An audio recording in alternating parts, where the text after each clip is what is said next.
Meredith, Oklahoma ranks at the top of the nation in some health categories, but they're not necessarily categories to be proud of. Governor Fallon says it's time for all Oklahomans to make health a priority. K10 News at 10 starts right now.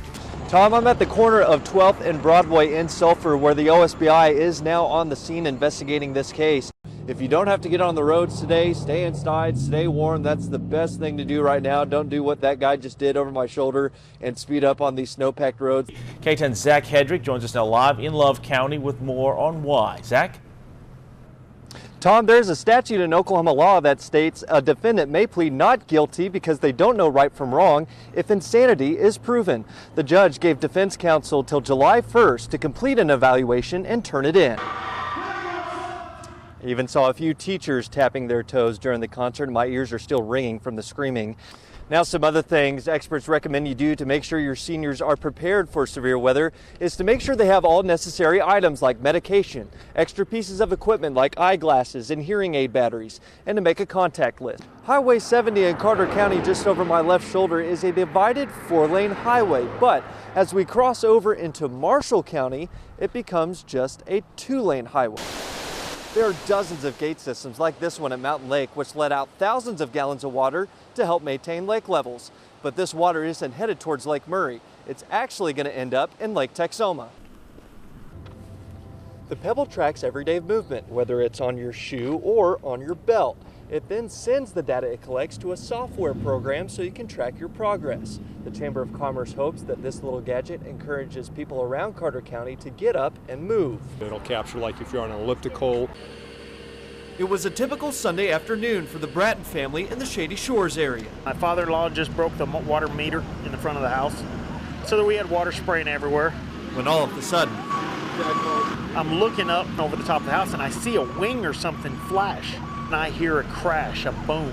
That boom was this plane landing in the backyard of John Bratton's in-laws. Troopers say it was carrying 4 people, a man, a woman, and 2 kids. I thought it was coming through our house. It freaked me out. After seeing his family was not hurt, John quickly sprang into action. I started yelling, there's people, calling 911. There's a plane crash, there's people. The plane had landed in between 2 propane tanks. And I saw a guy hanging out the window of the plane. He had plexiglass all around his head and his neck, and I thought he wasn't with us. Bratton's family then joined in and helped all 4 passengers out of the plane when yet another problem arose. We noticed the house behind us started to catch on fire. The plane's prop engine had broken off in the nearby building, the wreckage eventually starting a small fire. Bratton quickly shut off the power and fought the fire with a neighbor until the fire department showed up. It didn't hit me how bad the plane was. All I saw was people and they were alive. You know, and that's it. I just wanted to get the people out. It's a miracle they're alive. I busted the front door. Yeah, he started. Mr. Dustin, do you have anything to say to the victim's family? 34-year-old Fount Dustin quietly walked into a Love County courtroom Friday morning, sporting a bruise under his right eye and wearing a bulletproof vest as a precautionary measure by the sheriff's office. You know, it's hard to take. It's hard to take. Prosecutors filed 9 charges against Dustin in Love County Thursday afternoon. Police say they found him and the 7-year-old girl in his home Sunday morning. Crimes were committed here in Love County after she was confined and held against her will here.